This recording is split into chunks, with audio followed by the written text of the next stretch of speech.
Hello everyone. आज हम nuclear physics का बीएससी पार्ट थर्ड का लेक्चर 13 स्टार्ट करने जा रहे हैं। अब तक प्रीवियस लेक्चर्स में हमने न्यूक्लियर प्रॉपर्टीज, न्यूक्लियस के कंस्टिट्यूएंट्स और न्यूक्लियर फोर्सेस के बारे में पढ़ा। आज हम न्यूक्लियर मॉडल्स स्टार्ट कर रहे हैं। न्यूक्लियर मॉडल्स बेसिकली न्यूक्लियॉन्स का जो अरेंजमेंट है न्यूक्लियस के इनसाइड, उसके बारे में है। न्यूक्लियर मॉडल्स तीन तरीके के हैं। जो मेजर मॉडल्स हैं वो है, तो first liquid rock model, shell model and collective model. First of all सबसे पहले एन बोर एक साइंटिस्ट हुए थे, उन्होंने उनका लिक्विड रॉक मॉडल आया था। उसमें जो कुछ ड्रॉबैक्स रहे उसको रिफाइन करते हुए, उसका रिफाइनमेंट के बाद एक नया मॉडल आया, शेल मॉडल। और जो कुछ कमियां शेल मॉडल में रह गई थी उनका रिफाइनमेंट करते हुए नेक्स्ट मॉडल आया, collective model. Basically collective model liquid drop model और शेल मॉडल का कॉम्बिनेशन है। हम कह सकते हैं जो आपका कलेक्टिव मॉडल है वो liquid drop model plus shell model है। ठीक है, तो जो आपका लिक्विड, फर्स्ट हम स्टार्ट करते हैं liquid drop model. Liquid drop model है क्या? जो द्रव बूंद मॉडल है नाभिक का। एंड वो जो साइंटिस्ट हुए उन्होंने कहा कि जिस तरह से एक द्रव बूंद जो है जिसका बिहेवियर होता है वैसे ही न्यूक्लियस का भी बिहेवियर होता है। उसने न्यूक्लियस को और लिक्विड ड्रॉप को एग्जैक्टली कंपेयर किया और कुछ प्रॉपर्टीज जो लिक्विड ड्रॉप में थी वो सेम प्रॉपर्टीज उन्हें न्यूक्लियस में भी मिली। The liquid drop model of a nucleus is based on the comparison between a nucleus and a liquid drop. First जो प्रॉपर्टीज की बात करें कि जो उन्हें लिक्विड ड्रॉप में और न्यूक्लियस में दोनों में सेम लगी, वो थी the constant binding energy for nucleon. ठीक है, और सेकंड थी the constant density of a nuclear metal are the certain properties which have similarities with those found in a liquid drop. Binding energy for nucleon की बात हम previous lectures में कर चुके हैं कि बाइंडिंग एनर्जी फॉर न्यूक्लियॉन एक वो पैरामीटर है जो किसी भी न्यूक्लियस को स्टेबल है या मोस्ट स्टेबल है या लीस्ट स्टेबल है डिसाइड करता है। देखिए, जैसे कि हम बी बार से डिनोट करते हैं, B bar is equal to B by A, capital B by A. और वो है क्या कि बाइंडिंग एनर्जी फॉर न्यूक्लियॉन जो है वो जो मिड के जो न्यूक्लियस है, मिड के nucleus means not light nucleus, not heavy nucleus, intermediate nucleus जो है कि जो ज्यादा हल्के भी नहीं है ज्यादा भारी भी नहीं है, बीच के जो स्थिति के जो न्यूक्लियस है उनके लिए जो बाइंडिंग एनर्जी फॉर न्यूक्लियॉन थी वो लगभग कांस्टेंट थी। ग्राफ के अकॉर्डिंग हमने देखा था लास्ट लेक्चर में, तो वो constant binding energy per nucleon थी, जो कि ये शो करता है कि इंटरमीडिएट के लिए इस पे ज्यादा इफेक्ट नहीं पड़ता है। मतलब जैसे जैसे मास नंबर बढ़ रहा है वैसे बाइंडिंग एनर्जी जो है वो उस पर ज्यादा इफेक्ट नहीं आ रहा। तो मतलब जो रेशो है वो स्टेबिलिटी लगभग बनी रहती है। इवन वी सेड की जो Rn56 है उसके लिए maximum binding energy per nucleon थी, that is 8.8 million electron volt. Next जो प्रॉपर्टी की बात करें तो constant density of a nuclear matter are the, एक और प्रॉपर्टी है कांस्टेंट डेंसिटी जो न्यूक्लियस की है। कांस्टेंट डेंसिटी से मतलब ये है कि जो न्यूक्लियस जो नाभिक घनत्व है वो हाई रहता है न्यूक्लियस में, और उसका असर मतलब कितने न्यूक्लियॉन्स हैं इनसाइड द न्यूक्लियस उससे उसकी डेंसिटी पे इफेक्ट नहीं पड़ता ज्यादा, तो लगभग कांस्टेंट डेंसिटी बनी रहती है। ये दो प्रॉपर्टीज ही जो लिक्विड ड्रॉप में भी उनको सेम मिली। Nucleus can be regarded as a sphere of a radius, that is r is equal to r naught a raised to power 1/3। ये जो रेडियस है ये हम पिछले प्रीवियस लेक्चर में इसके बारे में बात कर चुके हैं। The saturation characteristic of nuclear force is also similar to the force between molecules of a liquid। हमने प्रीवियस लेक्चर में न्यूक्लियर फोर्सेस में जो प्रॉपर्टी पढ़ी थी न्यूक्लियस की, उसमें एक सैचुरेशन प्रॉपर्टी पढ़ी थी जिसमें जिसके मुताबिक जो न्यूक्लियॉन्स हैं वो इनसाइड द न्यूक्लियस जो न्यूक्लियॉन्स हैं उसमें जो मिड के जो न्यूक्लियॉन्स है वो तो टाइटली बाउंड है, और जो सरफेस पे जो न्यूक्लियॉन्स हैं वो लूजली बाउंड है, और वो अपने नेबरहुड के न्यूक्लियॉन से इंटरेक्शन करते हैं, ना कि बहुत दूर के न्यूक्लियॉन से। इट मीन्स बहुत शॉर्ट रेंज पे ही इंटरेक्शन होता है, इसीलिए न्यूक्लियर फोर्स को शॉर्ट रेंज अट्रैक्टिव फोर्स कहा जाता है। Same as it is liquid के जो मॉलिक्यूल्स में जो होते हैं उनमें भी सेम जो फोर्स लगती है वो इनसाइड द जो लिक्विड है मॉलिक्यूल्स में नेबरहुड के मॉलिक्यूल्स में वो attractive force short range force लगती है। नाउ बात करते हैं similarities between the nucleus and the drop of a liquid कि क्या क्या सिमिलैरिटीज हैं एक लिक्विड ड्रॉप में और एक न्यूक्लियस में। जो फर्स्ट प्रॉपर्टी है that is in the case of a liquid drop each molecule exerts an attractive force on the group of molecules in its immediate surrounding। जैसा कि अभी मैंने कहा कि जो नेबरहुड में जो मॉलिक्यूल्स हैं उस पे ही अट्रैक्टिव फोर्स एक्सर्ट करता है मॉलिक्यूल और सेम एज न्यूक्लियॉन्स में भी होता है कि जो नेबरहुड का जो न्यूक्लियॉन होता है उसी से इंटरैक्ट करता है। Then the force of attraction does not extend to all the molecules in the drop। जो फोर्स ऑफ अट्रैक्शन है वो सभी पे नहीं लगती है, एक जैसी सभी पे नहीं है, जो नजदीक के हैं उन पे वो लगती है, इसलिए इसको कहा जा सकता है दिस फोर्स इज दस a short range attractive force. Now अगर नेक्स्ट प्रॉपर्टी की बात करें, सेकंड प्रॉपर्टी है liquid drop has a constant density independent of the number of molecules. जैसे लिक्विड ड्रॉप में मॉलिक्यूल्स कितने हैं इनसाइड द लिक्विड ड्रॉप में कितने मॉलिक्यूल्स है इस पे उसकी डेंसिटी निर्भर नहीं करती है। इसी तरह से ही न्यूक्लियस के अंदर भी similarly nucleus has a constant nuclear density independent of number of nucleons. Third property जो है like a liquid drop surface tension is created by the loss in binding for nucleons on the nuclear surface। This effect leads to a spherical shape to minimize the surface energy। Liquid drop में जैसे surface tension create होती है binding energy के loss के साथ, क्योंकि आपको पता है सरफेस पे ही जो सरफेस एरिया होता है उस पे जो मॉलिक्यूल्स होते हैं वो इनसाइड एक टेंशन फोर्स लगती है जैसे कि सरफेस टेंशन फोर्स बोलते हैं। इसी तरह न्यूक्लियस में भी जो न्यूक्लियॉन्स हैं वो इनसाइड द न्यूक्लियस मतलब सेंटर टुवर्ड सेंटर फोर्स लगती है और जिससे कि जो कि लॉस ऑफ बाइंडिंग एनर्जी को शो करता है। This effect leads to a spherical shape to minimise the surface energy. ये जो इफेक्ट है क्योंकि अगर फोर्स इनसाइड द लगी इट मींस उसको बाउंड रखेगी और जो स्फेरिकल शेप है वो बनी रहेगी, चाहे वो बात लिक्विड ड्रॉप की हो चाहे वो न्यूक्लियस की हो। In the liquid drop model of a nucleus the nucleus is treated as a uniformly charge drop of incompressible liquid of very high density together with the additivity of volumes and of binding energy। जैसे liquid drop में same liquid drop की तरह nucleus को treat किया गया, uniformly charge drop है ये भी और इनकम्प्रेसिबल लिक्विड है, कंप्रेस नहीं किया जा सकता, बहुत हाई डेंसिटी है। इसके संग संग इसमें वॉल्यूम का बाइंडिंग एनर्जी का कॉन्सेप्ट भी ऐड किया गया। ये तो है लिक्विड ड्रॉप मॉडल और इसकी सिमिलैरिटी बिटवीन जो लिक्विड ड्रॉप की सिमिलैरिटीज हैं न्यूक्लियस के साथ। अब बात करते हैं सेमी एम्पिरिकल मास फॉर्मूला की, वो क्या है। नैन बोर ने लिक्विड ड्रॉप मॉडल दिया जिसके बेसिस पे किसी भी न्यूक्लियस को एक लिक्विड ड्रॉप से कंपेयर किया गया। ठीक है, जैसे सरफेस टेंशन का वहां कॉन्सेप्ट था वहां यहाँ पे भी न्यूक्लियस में भी न्यूक्लियर सरफेस टेंशन का कॉन्सेप्ट दिया गया, सेम बताया गया है, same constant density here also same constant density independent of molecules number independent of nucleons number. अब एक और साइंटिस्ट हुए सीएफ विस्कर जिन्होंने की इस फॉर्मूला को या इस कॉन्सेप्ट को आगे ले जाकर एक नया फॉर्मूला डिराइव किया जिसे कि सेमी एम्पिरिकल मास फॉर्मूला कहा गया। सेमी एम्पिरिकल मास फॉर्मूला जो कि किसी भी न्यूक्लियस के मास को कैलकुलेट करने में नीडेड है और उस मास को कैलकुलेट करने के लिए सबसे ज्यादा जो नीडेड है वो है बाइंडिंग एनर्जी।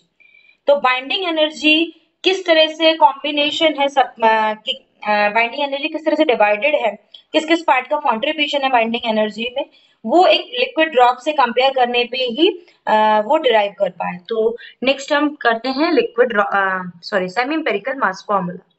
सो semi empirical mass formula SEMF जिसे कि हिंदी में सामी आनुभाविक द्रव्यमान सूत्र कहा गया है।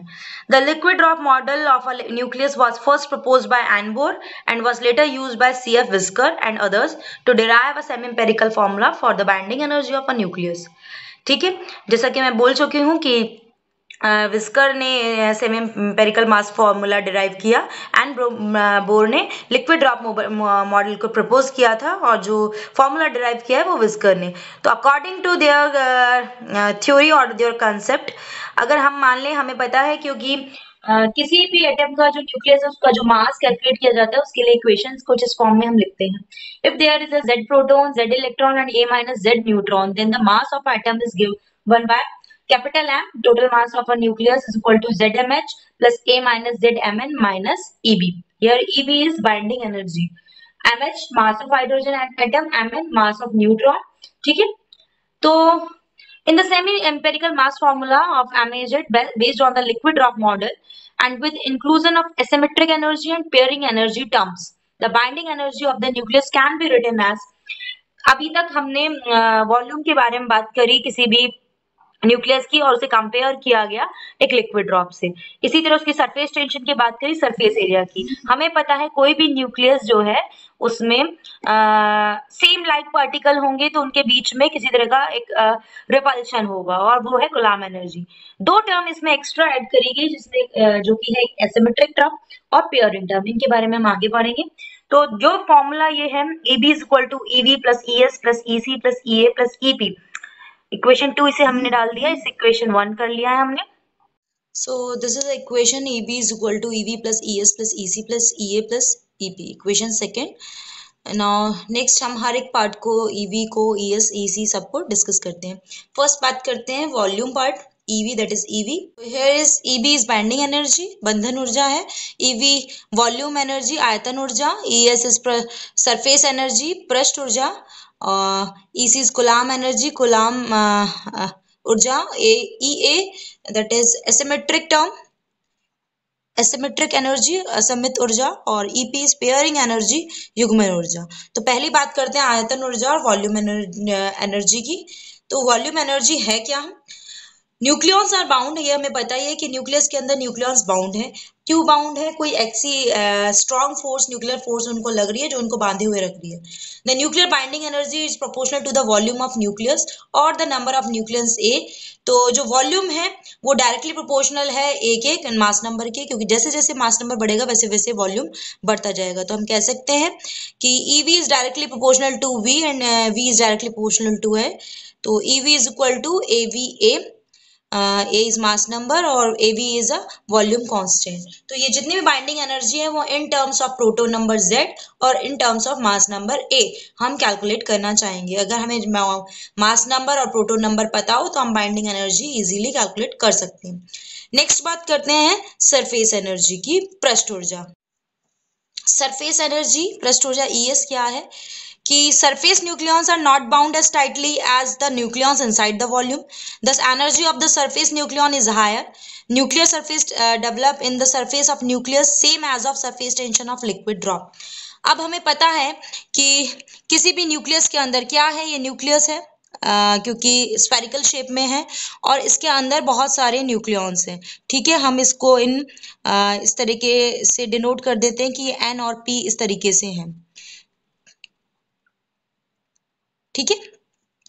अब हमें पता है कि जो अंदर के जो न्यूक्लियॉन्स हैं, जो बीच के जो न्यूक्लियॉन्स हैं, वो तो एक दूसरे से बहुत ज्यादा जुड़े हुए हैं, तो वो तो टाइटली बाउंड है. लेकिन ये जो सरफेस पे जो न्यूक्लियॉन्स हैं वो टाइटली बाउंड नहीं है, वो लूजली बाउंड है.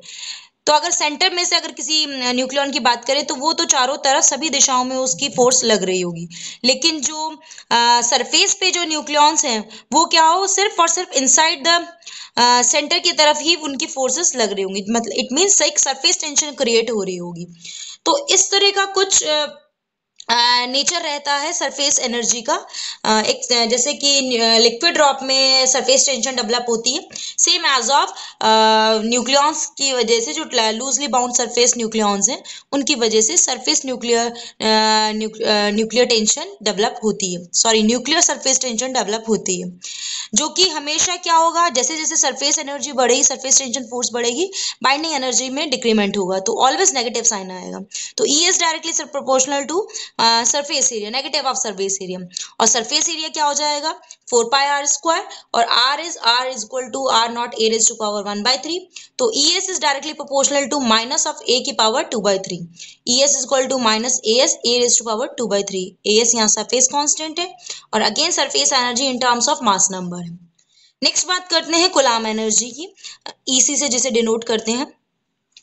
हमें पता है कि अगर एक जो न्यूक्लियॉन है उसके अंदर प्रोटॉन प्रोटॉन है, जैसे ही मास नंबर बढ़ता जाएगा तो नंबर ऑफ प्रोटॉन्स भी बढ़ते जाएंगे। तो उनके बीच में जो प्रोटॉन प्रोटॉन के बीच में जो कूलाम का जो रिपल्शन है वो भी होना चाहिए, लेकिन बिकॉज ऑफ न्यूक्लियर फोर्स उसका जो कूलाम का जो फोर्स है वो बहुत ही कम है। मतलब न्यूक्लियर फोर्स इतनी स्ट्रॉन्गेस्ट है कि वो दो लाइक सेम चार्ज पार्टिकल को भी बांधे हुए रख रहा है। If Ze is the total nuclear charge is uniformly distributed throughout the nuclear volume, अगर Ze total charge सभी एक ही तरीके से समान तरीके से न्यूक्लियस के वॉल्यूम में डिस्ट्रीब्यूटेड है, तो अकॉर्डिंग टू कूलॉम्स लॉ जो प्रोटॉन का जो पोटेंशियल एनर्जी होगा न्यूक्लियस के अंदर वो इस तरीके से डिफाइन किया जा सकता है। EC is equal to -3/5 k Z into Z minus 1 E square over R, where R is the radius of nucleus, जिसकी R की value R nought A raised to power 1/3 है, and K is well known 9 into 10 to power 9। So contribution in binding energy क्या हो जाएगा, EC is equal to -3/5 k Z into Z minus 1 E square, और R की जगह क्या रख दें R nought A raised to power 1/3, क्योंकि इन टर्म्स ऑफ A और Z हमें नंबर्स वैल्यूज चाहिए। EC is equal to -AC Z into Z minus 1 A raised to 1/3। AC यहाँ पे कांस्टेंट है जिसकी value 3/5 k E square over R not है, ठीक है, जिसे कि कूलाम कांस्टेंट बोलते हैं। नाउ नेक्स्ट बात करते हैं एसिमेट्रिक एनर्जी की या एसिमेट्रिक टर्म की, जिसे कि EA से डिनोट किया जाता है। Equality of nucleon number, that is neutron proton number और न्यूट्रॉन नंबर जो कि लाइटली न्यूक्लियाई में लगभग बराबर होते हैं, ठीक है। जब तक n is equal to Z रहेगा तो तब तक न्यूक्लियस की स्टेबिलिटी लगभग स्टेबल होते हैं, न्यूक्लियस कह सकते हैं। तो equality of proton and neutron numbers n is equal to Z, particularly in light nuclei, हल्के जो नाभिक होते हैं उनमें n is equal to Z होता है, और जो कि स्टेबिलिटी का कारण होता है न्यूक्लियस की। This is the symmetry effect, ये सिमेट्री इफेक्ट है। अगर ये सिमेट्री इफेक्ट है तो एसिमेट्रिक इफेक्ट क्या होगा, इसका जो अपोजिट होगा कि in heavier nuclei the proton number increases, ठीक है, and the Coulomb repulsion between them weaken the nuclear binding, क्योंकि जैसे जैसे हैवियर न्यूक्लियाई की तरफ जाएंगे तो मास नंबर बढ़ेगा, मास नंबर बढ़ेगा तो न्यूट्रॉन और प्रोटॉन नंबर बढ़ेंगे। जैसे जैसे प्रोटॉन नंबर इंक्रीज होगा तो उसमें कूलाम रिपल्शन भी लगेगा, और उस कूलाम रिपल्शन की वजह से कहीं ना कहीं जो बाइंडिंग एनर्जी है वो कम होती जाएगी। This disturbs the symmetric effect n is equal to Z condition, ठीक है। इससे जो n is equal to Z की कंडीशन है वो अफेक्ट होगी और डिक्रीमेंट आएगा बाइंडिंग एनर्जी में। तो this decrement in binding energy proportional to the square of n minus Z and inversely proportional to the mass number A, और इसको लिख क्या सकते हैं, EA is directly proportional to n minus Z का whole square over A with negative sign. Negative sign shows कि decrement in binding energy, और EA is equal to minus A minus 2Z का होल स्क्वायर, n की जगह हमने because neutron number क्या होता है A माइनस Z, एंड तो ये हो जाएगा A माइनस 2Z का whole square over A, where A is a constant जिसे कि एसिमेट्रिक कांस्टेंट बोला जाता है। नेक्स्ट है पेयरिंग एनर्जी, जिसे कि EP। नेक्स्ट है पेयरिंग एनर्जी, युग्मन ऊर्जा, EP से डिनोट करते हैं। पेयरिंग मतलब कि जो न्यूक्लियस के इनसाइड न्यूक्लियॉन्स है, न्यूट्रॉन और प्रोटॉन, उनमें किस तरह की पेयरिंग है। हमें पता है प्रोटॉन नंबर Z है, न्यूट्रॉन नंबर n है। अगर दोनों ही इवन है, मतलब Z भी, प्रोटॉन नंबर भी इवन है और न्यूट्रॉन नंबर भी इवन है, तो जो ऐसे न्यूक्लियाई होंगे वो मोस्ट स्टेबल होते हैं, ठीक है।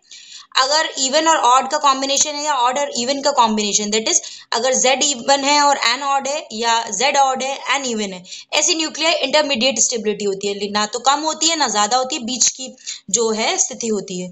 और ऐसे न्यूक्लियाई जिनके ऑड और न्यूक्लियाई होते हैं, दैट इज प्रोटॉन नंबर भी ऑड हो और न्यूट्रॉन नंबर भी ऑड हो, वो लीस्ट स्टेबल होते हैं। This is a pairing effect of nucleon.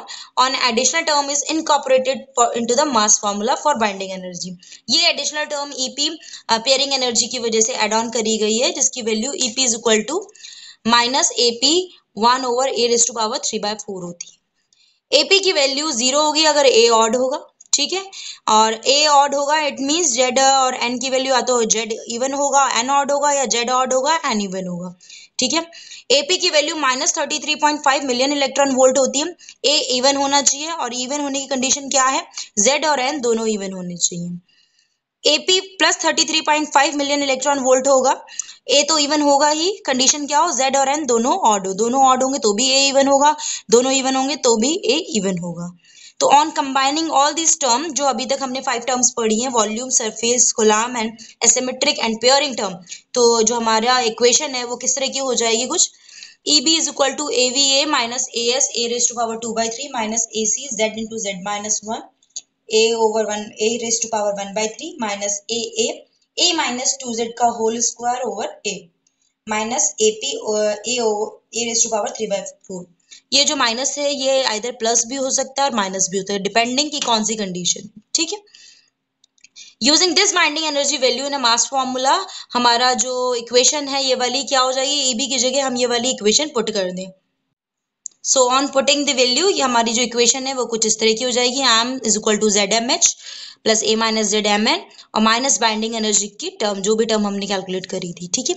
अब अगर हमें मास नंबर और Z नंबर पता हो है और हमें पर्टिकुलर न्यूक्लियस का पता हो तो हम उसका टोटल मास कैलकुलेट कर सकते हैं। This is called semi empirical mass formula, और जिसके लिए कि ग्राफ है जो गिवन है विस्कर द्वारा, जो binding energy per nucleon and versus mass number that is A, उनके बीच में ग्राफ दिया हुआ है। ये जो टर्म है आपकी वॉल्यूम एनर्जी की टर्म है, ये टोटल बाइंडिंग एनर्जी शो कर रहा है। ये asymmetric energy, this is Coulomb and surface energy. So अभी के लिए इतना ही, थैंक यू।